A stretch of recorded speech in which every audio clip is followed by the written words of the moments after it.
Fourth semester MSW students, topic HR indicators, human resource indicators, ಮಾನವ ಸಂಪನ್ಮೂಲ ಸೂಚ್ಯಂಕಗಳು. ಅಂದರೆ ಒಂದು ಹ್ಯೂಮನ್ ರಿಸೋರ್ಸಸ್ನ ಯಾವ ರೀತಿಯಲ್ಲಿ ಗುರುತಿಸ್ಬೋದು ಒಂದು ಇಂಡಸ್ಟ್ರಿ ಒಳಗಡೆ ಅಂತ. ಅದರಲ್ಲಿ first one demographic indicators.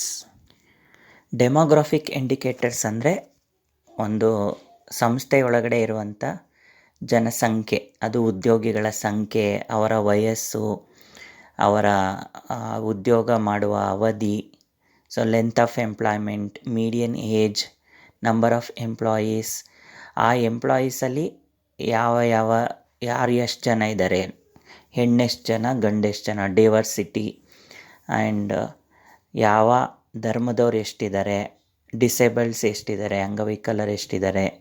So ಈ ಥರ ಎಲ್ಲ ಉದ್ಯೋಗಿಗಳ ಬಗ್ಗೆ ಅಂಶಗಳನ್ನು ಸಂಗ್ರಹಿಸೋದು. So demographic indicators indicate the human resources through its various characteristics of employees. ಉದ್ಯೋಗಿಗಳ ವಿವಿಧ ಲಕ್ಷಣಗಳನ್ನು ಆಧಾರವಾಗಿಟ್ಕೊಂಡು ಆ ಅಂಶಗಳ ಮೂಲಕ ಸೂಚಿಸುವಂಥದ್ದು ಇದು demographically. Second one organisational structure indicator, ಅಂದರೆ ಸಂಸ್ಥೆಯ ರಚನೆಯ ಸೂಚ್ಯಂಕ. ಸೊ ಒಂದು ಸಂಸ್ಥೆ ಹೇಗೆ ರಚನೆ ಆಗಿದೆ, ಅದರ ಅಧಿಕಾರಗಳು, ಕಾರ್ಯಗಳು, ಅದನ್ನು ವಿವಿಧ ಹಂತಗಳಲ್ಲಿ ನಿಭಾಯಿಸುವಂತಹ ವ್ಯಕ್ತಿಗಳು, ಇದನ್ನು ಗುರುತಿಸುವಂಥದ್ದು. So second one organisational structure ಇಂಡಿಕೇಟರಲ್ಲಿ ಒಂದು ಎಷ್ಟು ಜನ ಫುಲ್ ಟೈಮ್ ಎಂಪ್ಲಾಯೀಸ್ ಇದ್ದಾರೆ, ಅಂದರೆ ಪೂರ್ಣಕಾಲಿಕವಾಗಿ, ಎಷ್ಟು ಜನ ಅರೆಕಾಲಿಕವಾಗಿ ಪಾರ್ಟ್ ಟೈಮ್ ಇದ್ದಾರೆ, ವರ್ಕ್ ಮಾಡ್ತಾರೆ, ಕಾಂಟ್ರಾಕ್ಟ್ ಬೇಸಿಸ್ ಎಷ್ಟು, ಆನ್ ರೋಲ್ ಎಷ್ಟು, ಟೆಂಪ್ರರಿ ಎಷ್ಟು, ಪರ್ಮನೆಂಟ್ ಎಷ್ಟು, ಮತ್ತು ಯಾವ ಹಂತದಲ್ಲಿ ಎಷ್ಟೆಷ್ಟಿದ್ದಾರೆ. ಈಗ ಒಂದು ಸೆಕ್ಷನ್ನಲ್ಲಿ ವರ್ಕರ್ಸ್ ಎಷ್ಟು, ಮ್ಯಾನೇಜರ್ ಎಷ್ಟು, ಸೂಪರ್ವೈಸರ್ ಎಷ್ಟು, ಮತ್ತು ಇವರಲ್ಲಿ ಎಷ್ಟು ಜನ ಬಿಟ್ಟೋಗ್ತಾರೆ, ಅಥವಾ ಒಂದು ಅವಧಿ ಕೊಟ್ಟಾಗ ಆ ಅವಧಿಯಲ್ಲಿ ಉಳ್ಕೋತಾರ, ಎಷ್ಟು ಜನ ಉಳ್ಕೋತಾರೆ, ಮತ್ತು ಒಬ್ಬ ಮ್ಯಾನೇಜರ್ ಕೆಳಗಡೆ ಎಷ್ಟು ವರ್ಕರ್ಸ್ ಇರ್ತಾರೆ, ಅಥವಾ ಒಬ್ಬ ಮ್ಯಾನೇಜರ್ ಎಷ್ಟು ಜನನ ಸೂಪರ್ವೈಸ್ ಮಾಡಬೇಕಾಗುತ್ತೆ. ಇದೆಲ್ಲದೂ ಕೂಡ ಆರ್ಗನೈಸೇಷನಲ್ ಸ್ಟ್ರಕ್ಚರ್, ಒಂದು ಸಂಸ್ಥೆಯ ವಿವಿಧ ಹಂತಗಳಲ್ಲಿ ಹೇಗೆ ಮಾನವ ಸಂಪನ್ಮೂಲ ಬಳಕೆ ಆಗುತ್ತೆ ಅನ್ನೋದು ಸೂಚಿಸುತ್ತೆ. ನೆಕ್ಸ್ಟ್ ಥರ್ಡ್ ಒನ್, ಮೂರನೇದು ಪ್ರೊಡಕ್ಟಿವಿಟಿ ಇಂಡಿಕೇಟರ್ಸ್, ಉತ್ಪಾದಕತೆಯ ಸೂಚ್ಯಂಕ. ಅಂದರೆ ಇದನ್ನು ಒಂದು ಕಂಪ್ನಿ ಎಷ್ಟು ಪ್ರೊಡಕ್ಟಿವ್ ಆಗಿದೆ, ಆ ವರ್ಕರ್ಸು ಎಷ್ಟು ಪ್ರೊಡಕ್ಟಿವಿಟಿಯಿಂದ ವರ್ಕ್ ಮಾಡ್ತಾರೆ ಅಂತ. ಇದರಲ್ಲಿ ಏನೇನು ಗೊತ್ತಾಗುತ್ತೆ ಅಂದರೆ, ಒಂದು ಆಬ್ಸೆನ್ಸ್ ರೇಟ್, ಎಷ್ಟು ವರ್ಕರ್ಸು ತುಂಬ ಆಬ್ಸೆಂಟ್ ಆಗ್ತಾರೆ, ಅಥವಾ ಒಂದು ವಾರಕ್ಕೆ ಎಷ್ಟು ಸತಿ ಆಬ್ಸೆಂಟ್ ಆಗ್ತಾರೆ, ಒಂದು ತಿಂಗಳಿಗೆ ಎಷ್ಟು ಸತಿ ಆಬ್ಸೆಂಟ್ ಆಗ್ತಾರೆ, ಅವ್ರು ಇರೋ ವರ್ಕ್ ಅವರ್ಸಲ್ಲಿ ಎಷ್ಟು ವರ್ಕ್ ಅವರ್ಸ್ ಆಬ್ಸೆಂಟ್ ಆಗ್ತಾರೆ ಅನ್ನೋದು ಪ್ರೊಡಕ್ಟಿವಿಟಿನ ನಿರ್ಧರಿಸುತ್ತೆ. ಅದ್ರ ಜೊತೆಗೆ ಓವರ್ ಟೈಮ್, ಕೆಲವು ಕೆಲಸಗಳನ್ನ OT ಅಂತ ಏನು ಹೇಳ್ತೀವಿ ಅದು. ಸೊ ಅದರಲ್ಲಿ ಎಷ್ಟು ವರ್ಕರ್ಸ್ ವರ್ಕ್ ಮಾಡ್ತಾರೆ, ಓವರ್ ಟೈಮ್ ಒಂದು ವಾರಕ್ಕೆ ಎಷ್ಟು, ಒಂದು ತಿಂಗಳಿಗೆ ಎಷ್ಟು, ಅಥವಾ ಫ್ರೀಕ್ವೆನ್ಸಿ ಆಗಿಂದಾಗಿ ಎಷ್ಟು ಓವರ್ ಟೈಮ್ ಮಾಡೋಕ್ಕಾಗುತ್ತೆ, ಮತ್ತು ಎಷ್ಟು ಜನಕ್ಕೆ ಆ ಓವರ್ ಟೈಮಿಂದ ಕಾಸ್ಟ್ ಕಂಪನಿಗೆ ಎಷ್ಟು ಆಗುತ್ತೆ, ಓವರ್ ಟೈಮ್ ಮೇಲೆ ಅವ್ರಿಗೆ ಎಕ್ಸ್ಟ್ರಾ ವೇಜಸ್ ಕೊಡ್ತಾರಲ್ಲ ಅದ್ರದ್ದು. ಸೊ ಇದೆಲ್ಲ ಪ್ರೊಡಕ್ಟಿವಿಟಿ, ಅಂದರೆ ಒಬ್ಬ ಎಂಪ್ಲಾಯಿ ತನ್ನ ಸಂಸ್ಥೆಗಾಗಿ ಎಷ್ಟು ಸಮರ್ಥವಾಗಿ ಉತ್ಪಾದಕತೆಗೆ ಕೊಡುಗೆಯನ್ನು ನೀಡ್ತಾರೆ ಅನ್ನುವಂಥದ್ದು. ಇದೆಲ್ಲ productivity indicators. Next fourth one recruitment indicator, ನೇಮಕಾತಿಯ ಸೂಚ್ಯಂಕ. ಇದರಲ್ಲಿ ಏನೇನಿದೆ ಅಂತ ನೋಡೋಣ. ಈ ರೆಕ್ರೂಟ್ಮೆಂಟ್ ಇಂಡಿಕೇಟರ್ಸ್ ಅಂದರೆ ನೇಮಕಾತಿ, ಒಂದು ಕಂಪ್ನಿಗೆ ಎಂಪ್ಲಾಯೀಸ್ನ ತಗೊಳ್ಳುವಂಥದ್ದು. ಅದರಲ್ಲಿ ಎಷ್ಟು ಕಾಸ್ಟ್ ಆಗುತ್ತೆ ಈ ರೆಕ್ರೂಟ್ಮೆಂಟ್ ಪ್ರೋಸೆಸ್ಗೆ, ಅವ್ರನ್ನ ಇಂಟರ್ವ್ಯೂ ಮಾಡೋದು, ರೆಸ್ಯೂಮ್ ತಗೊಳ್ಳೋದು, ಅದಕ್ಕೆಲ್ಲ ಎಷ್ಟು ಕಾಸ್ಟ್ ಆಗುತ್ತೆ, ಎಷ್ಟು ದಿನ ಬೇಕಾಗುತ್ತೆ, ಒಂದು ವರ್ಷದಲ್ಲಿ ಅಥವಾ ಒಂದು ತಿಂಗಳಲ್ಲಿ ಈ ಎಂಟೈರ್ ಪ್ರೋಸೆಸ್ ಮುಗಿಯೋದಕ್ಕೆ ಎಷ್ಟು ದಿನ ತಗೊಳುತ್ತೆ, ಮತ್ತು ತಗೊಂಡವರು ಎಷ್ಟು ಜನ ಬರ್ತಾರೆ, ಅಥವಾ ಬಂದವರು ಒಂದು ವರ್ಷದಲ್ಲಿ ಎಷ್ಟು ಜನ ಉಳ್ಕೊಳ್ತಾರೆ, ಮತ್ತು ವರ್ಕರ್ಸ್ಗೆ ಇಂಟರ್ವ್ಯೂ ಮಾಡಿದ್ದು ಈ ಪ್ರೋಸೆಸ್ಸಲ್ಲಿ ಸ್ಯಾಟಿಸ್ಫ್ಯಾಕ್ಷನ್ ಇದೆಯಾ, ಅವ್ರಿಗೆ ಕಂಪ್ನಿ ಬಗ್ಗೆ ಎಂಥ ಅಭಿಪ್ರಾಯ ಇದೆ, ಸೊ ಒಟ್ಟಾರೆ ರೆಕ್ರೂಟ್ಮೆಂಟಲ್ಲಿ ಇದಿಷ್ಟನ್ನು ನಾವು ಸೂಚ್ಯಂಕ ಅಂತ ಗಮನಿಸ್ತೀವಿ. ಅಂದರೆ ಅವರು ಕಂಪ್ನಿಗೆ ಸೇರಿಕೊಳ್ಳುವಾಗ ಅವರ ಕ್ವಾಲಿಟಿ ಆಫ್ ರಿಕ್ರೂಟ್ಮೆಂಟ್, ಎಷ್ಟು ಗುಣಾತ್ಮಕವಾದಂಥ ಜ್ಞಾನ, ಕೌಶಲ್ಯ, ಸಾಮರ್ಥ್ಯ ಇರೋರನ್ನ ತಗೊಳ್ತೀವಿ, ಇದೆಲ್ಲ ರಿಕ್ರೂಟ್ಮೆಂಟ್ ಇಂಡಿಕೇಟ್ರಲ್ಲಿ ಬರುತ್ತೆ. Next 5th one, internal movement indicator, ಅಂದರೆ ಆಂತರಿಕವಾಗಿ ಚಲನೆ ಆಗುವಂಥ ಸೂಚ್ಯಂಕ. ಅಂದರೆ ಕಂಪ್ನಿಯ ಒಳಗಡೆ ನಡೆಯುವಂಥ ಪ್ರಮೋಷನ್ಸು, ಒಂದು ಡಿಪಾರ್ಟ್ಮೆಂಟಿಂದ ಇನ್ನೊಂದು ಡಿಪಾರ್ಟ್ಮೆಂಟ್ಗೆ ಟ್ರಾನ್ಸ್ಫರ್ಸು, ಡಿಮೋಷನ್ಸು, ಈ ಥರದ್ದೆಲ್ಲ ಇಂಟರ್ನಲ್ ಮೂಮೆಂಟ್ ಅಂತ ಕರಿತೀವಿ. ಅಂದರೆ ಎಷ್ಟು ಜನ ಉದ್ಯೋಗಿಗಳು ಸೇರಿಕೊಂಡಾಗ ಒಂದು ಪೊಸಿಷನಲ್ಲಿರ್ತಾರೆ, ಆಮೇಲೆ ನಿಧಾನಕ್ಕೆ ಆ ಲ್ಯಾಡರಲ್ಲಿ ಮೇಲ್ಮೇಲೆ ಹೋಗ್ತಾ ಇರ್ತಾರೆ ಕಂಪ್ನಿಯ ಪೊಸಿಷನ್ಗಳಲ್ಲಿ ಅಂತ. ಇದನ್ನು ಇಂಟರ್ನಲ್ ಮೂಮೆಂಟ್ ಇಂಡಿಕೇಟರ್ ಅಂತೀವಿ. ಈಗ next 6th one, training and development indicators. So ಈ ಟ್ರೈನಿಂಗ್ ಆ್ಯಂಡ್ ಡೆವಲಪ್ಮೆಂಟ್ ಇಂಡಿಕೇಟರ್ಸಲ್ಲಿ ತರಬೇತಿ ಮತ್ತು ಅಭಿವೃದ್ಧಿಯ ಸೂಚ್ಯಂಕ.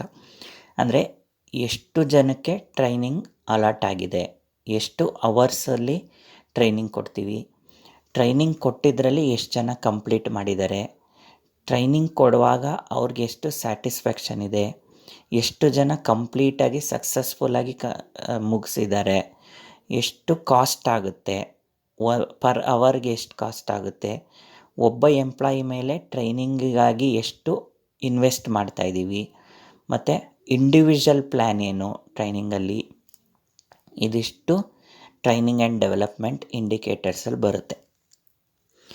ಅದ್ರ ಜೊತೆಗೆ ನಂಬರ್ ಆಫ್ ಡೇಸ್, ಡ್ಯೂರೇಷನ್, ಅದೆಷ್ಟು ವಾರದ, ತಿಂಗಳದ, 6 ತಿಂಗಳದ, ಮತ್ತು ಅದರಲ್ಲಿ ಎಷ್ಟು ಕೋರ್ಸಸ್ ಇದೆ, ಅದರಲ್ಲಿ ಎಷ್ಟು ಎಂಪ್ಲಾಯಿಗೆ ರೀಚ್ ಆಗುತ್ತೆ, ಇದೆಲ್ಲ ಟ್ರೈನಿಂಗ್ ಆ್ಯಂಡ್ ಡೆವಲಪ್ಮೆಂಟ್ ಇಂಡಿಕೇಟರ್ಸ್.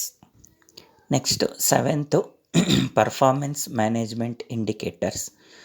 ಅಂದರೆ ಉದ್ಯೋಗಿಗಳ ಸಾಮರ್ಥ್ಯವನ್ನು ನಿವಾರಿಸುವ ಸೂಚ್ಯಂಕ. ಅಂದರೆ ಎಷ್ಟು ಉದ್ಯೋಗಿಗಳು ಸಮರ್ಥರಾಗಿದ್ದಾರೆ, ಸಮರ್ಥರಾಗಿರೋರಿಗೆ ಎಷ್ಟು ಪೇಮೆಂಟ್ ಆಗ್ತಾಯಿದೆ, ಆ್ಯಾವ್ರೇಜ್ ಪರ್ಫಾಮೆನ್ಸ್ ಇರೋರಿಗೆ ಎಷ್ಟು, ಹೈ ಪರ್ಫಾಮೆನ್ಸ್ ಇರೋರಿಗೆ ಎಷ್ಟು, ಲೋ ಪರ್ಫಾಮೆನ್ಸ್ ಇರೋರಿಗೆ ಎಷ್ಟು ಜನಕ್ಕೆ ಪರ್ಫಾರ್ಮೆನ್ಸ್ ಅಪ್ರೈಸಲ್ ಆಗ್ತಾಯಿದೆ, ಪರ್ಫಾರ್ಮೆನ್ಸ್ ಅಪ್ರೈಸಲ್ ಆದವರು ಎಷ್ಟು ಜನ ಇಂಪ್ರೂವ್ ಮಾಡ್ಕೊಂಡಿದ್ದಾರೆ, ಅದರಲ್ಲೂ ಯಾರ್ಯಾರ್ದು ವೀಕ್ನೆಸ್ ಇದೆ, ಇದಿಷ್ಟು ಪರ್ಫಾರ್ಮೆನ್ಸ್ ಮ್ಯಾನೇಜ್ಮೆಂಟ್ ಇಂಡಿಕೇಟರ್ಸ್.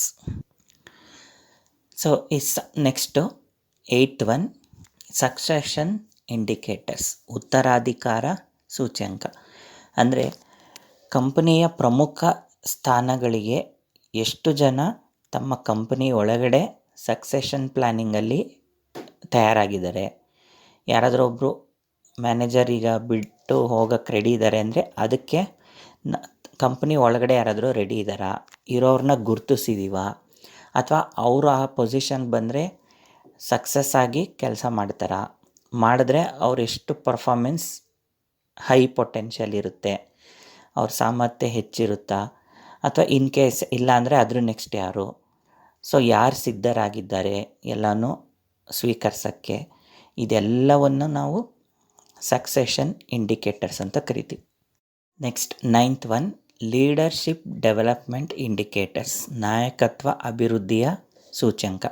ಅಂದರೆ ಒಂದು ಕಂಪ್ನಿಯ ಒಳಗಡೆ ನಾಯಕರಾದವರು ಎಷ್ಟು ಸಮರ್ಥರಾಗಿದ್ದಾರೆ, ಅವ್ರನ್ನ ಎಂಪ್ಲಾಯೀಸು ಒಪ್ಕೊಂಡಿದ್ದಾರಾ, ನಾಯಕರ ಬಗ್ಗೆ ಉದ್ಯೋಗಿಗಳ ತೃಪ್ತಿ ಏನು, ಯಾವ ರೀತಿಯಲ್ಲಿದೆ, ಯಾವ ಮಟ್ಟದಲ್ಲಿದೆ, ಅಥವಾ ಪ್ರಮುಖ ಸ್ಥಾನಗಳಲ್ಲಿರುವಂಥ ನಾಯಕರ ಸಾಮರ್ಥ್ಯ ಎಷ್ಟಿದೆ, ಅವರು ಸರಿಯಾಗಿ ನಿಭಾಯಿಸ್ತಾ ಇದ್ದಾರಾ, ಸಬಾರ್ಡಿನೇಟ್ಸ್ ಜೊತೆ ಹೇಗಿದ್ದಾರೆ, ಅವ್ರ ರಿಲೇಷನ್ಶಿಪ್ ಹೇಗಿದೆ, ಸಬಾರ್ಡಿನೇಟ್ಸ್ ಇಲ್ಲದೇ ಇದ್ದಾಗ ಹೇಗಿರ್ತಾರೆ, ಅಂದರೆ ಯಾರೂ ಸಬಾರ್ಡಿನೇಟ್ಸ್ ಇಲ್ಲ, ಅವರೇ ಡಿಸಿಷನ್ ಕೀ ಇಂಡಿಕೇಟರ್ಸ್ ಆಗಿರ್ತಾರೆ. ಸೊ ನಿರ್ಧಾರ ತಗೊಳ್ಳೋ ಹಂತದಲ್ಲಿ ಅವ್ರು ಹೇಗಿರ್ತಾರೆ, ಮತ್ತು ಅವ್ರಿಗೆ ತರಬೇತಿ ಈ ಲೀಡರ್ಶಿಪ್ಗೆ ಎಷ್ಟು ಕಾಸ್ಟ್ ಆಗುತ್ತೆ, ಆ ಲೀಡರ್ಶಿಪ್ ತಗೊಂಡವ್ರಿಗೆ ಟ್ರೈನಿಂಗ್ ಆದಮೇಲೆ ಎಷ್ಟು ಪರ್ಫಾರ್ಮೆನ್ಸ್ ಇದೆ, ಲೀಡರ್ ಆದವರು ಕಂಪ್ನಿಯಲ್ಲಿ ಎಷ್ಟು ದಿವಸ ಇರ್ತಾರೆ, ರಿಟೆನ್ಷನ್ ರೇಟ್ ಏನು, ಮತ್ತು ಈ ಲೀಡರ್ಸ್ ಸಾಮರ್ಥ್ಯದ ಕೌಶಲ್ಯ, ಜ್ಞಾನ ಇದೆಲ್ಲ ಎಷ್ಟರ ಮಟ್ಟಿಗಿದೆ, ಕಾಂಪಿಟೆನ್ಸಿ ಎಷ್ಟಿದೆ, ಇದೆಲ್ಲ ಕೂಡ ನಮಗೆ ಲೀಡರ್ಶಿಪ್ ಡೆವಲಪ್ಮೆಂಟ್ ಇಂಡಿಕೇಟರ್ಸಲ್ಲಿ ಬರುತ್ತೆ. Next 10th one remuneration indicators.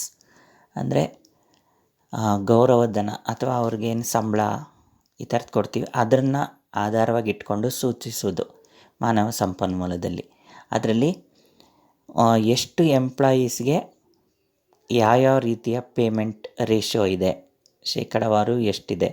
So ಒಂದು ವರ್ಷದಲ್ಲಿ ಅವ್ರಿಗೇನಾದರೂ ಇನ್ಕ್ರೀಸಿಂಗ್ ರೇಟ್ ಏನಿದೆ ಅದೆಷ್ಟಿದೆ, ಒಂದು ವರ್ಷದಿಂದ ಮತ್ತೊಂದು ವರ್ಷಕ್ಕೆ ಎಷ್ಟು ಜಾಸ್ತಿ ಆಗ್ತಾಯಿದೆ.